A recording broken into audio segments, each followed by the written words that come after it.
time for story time.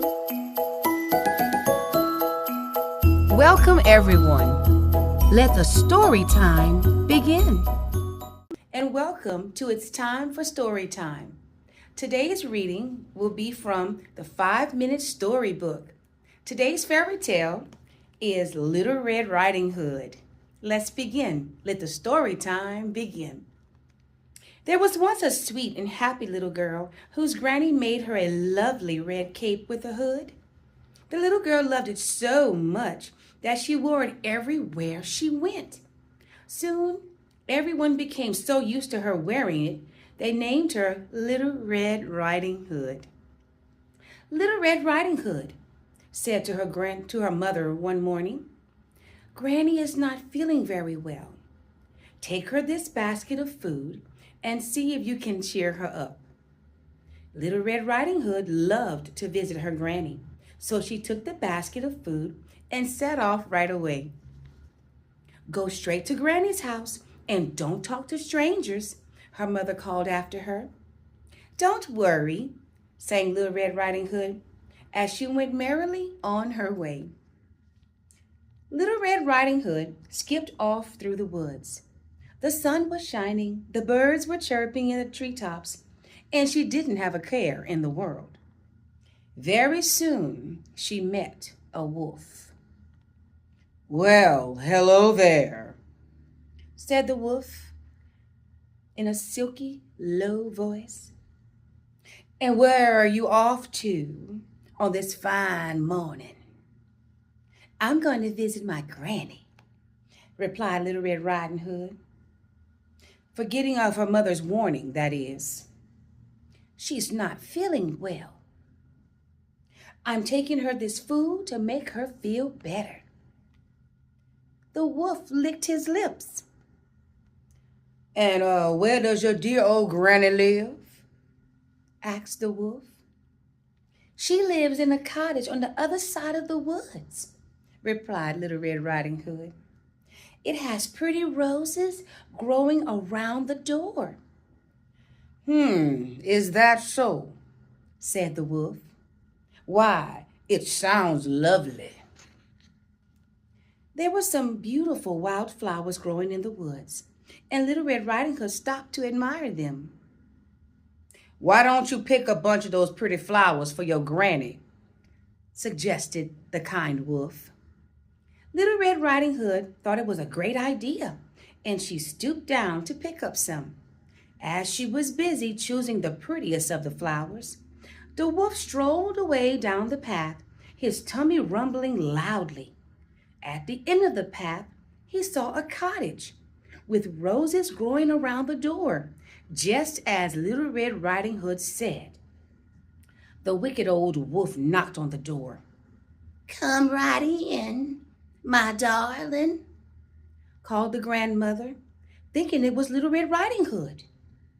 The wolf walked into the cottage, and before grandmother had a chance to call for help, the wicked creature opened his huge jaws and swallowed her up whole. Then he climbed into the bed, pulled the covers up to his chin, and waited. Soon, Little Red Riding Hood reached Granny's house with the basket of food and a beautiful bunch of wild flowers. "Won't Granny be pleased to see me?" she thought, and she knocked on the door.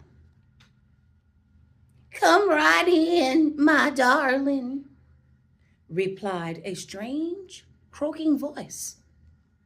"Poor Granny," thought Little Red Riding Hood.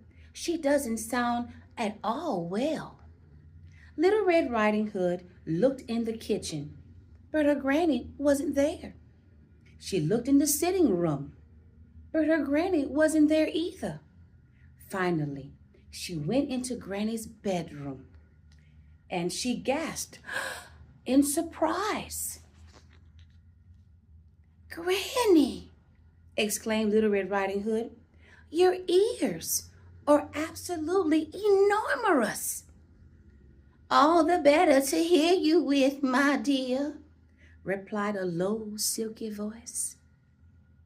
"And your eyes are as big as saucers, gulped Little Red Riding Hood.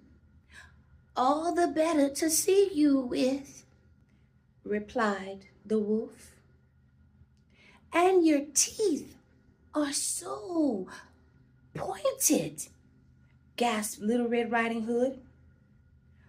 All the better to eat you with, growled a loud, hungry voice. The old wicked wolf jumped out of bed and gobbled up Little Red Riding Hood in one big gulp. Then he lay down on the bed and he fell asleep.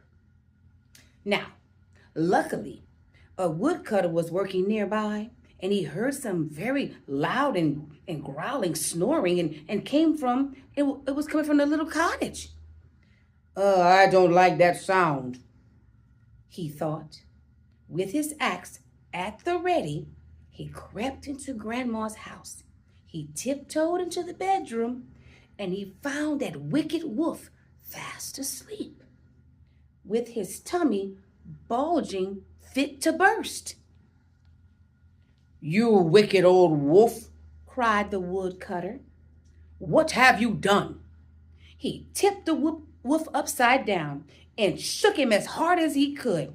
And out fell, dazed and confused, Little Red Riding Hood, followed by her poor old granny. It was dark in there, cried the little girl. Thank you for saving us. But Little Red Riding Hood's granny was furious.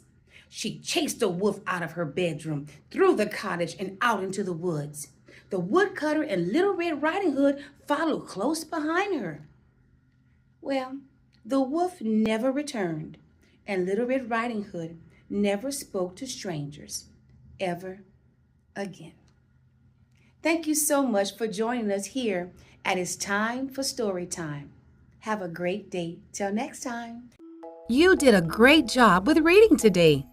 Remember to like, subscribe, and hit the bell to be notified of new books weekly.